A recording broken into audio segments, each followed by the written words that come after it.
How does this work in the context of marijuana not being legalized in Belize? In other words, you have people who are growing, you have people who are Yes. retailing, Yes. and those two acts are illegal in the eyes of the law. Right. Well, will you see, Isani, we will see how it will work when it gets into practice. I have never shied away from the fact that the position of cabinet is that we have a wet foot, dry foot policy.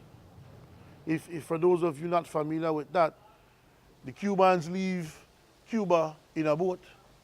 If you make it to the shores of the United States, you're home free. If the United States Coast Guard catches you out at sea, then they send you back to Cuba. So if you make it there, there's no questions asked, but you have to make it there. You cannot grow it, you cannot distribute it.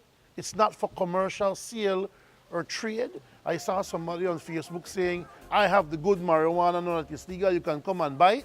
That's completely illegal. But we're saying if you happen to have your 10 grams or less, and you have been shifty enough to get to that point, then you're home free.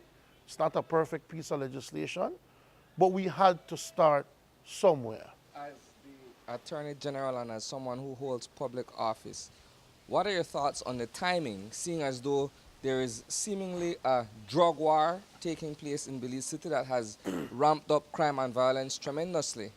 And the coincidence at this juncture with which the law is being passed, wouldn't that tend to fuel what is already taking place in the streets of Belize City? Well, with maximum respect to those who hold that position and some senior police officers hold that position, I think there's just a general sense of lawlessness in this country that's unacceptable at this point, where you have people punching female officers and people abusing other people like that.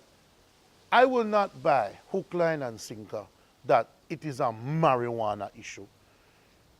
Yes, you can make the case that in the trade, people would get from other dealers and then sell, and then when they can't pay, then they run themselves into trouble. But that has nothing to do with marijuana itself. It has to do with anything. If you sell land and you don't pay who you need to pay, you run into trouble with people. If you Tantamount to sell bad business practice? it's bad business practices, worthlessness, irresponsibility, and downright thievery. We are living in a type of lifestyle, many of us, that's dangerous and that's lawless. And I don't think that it has to do with marijuana.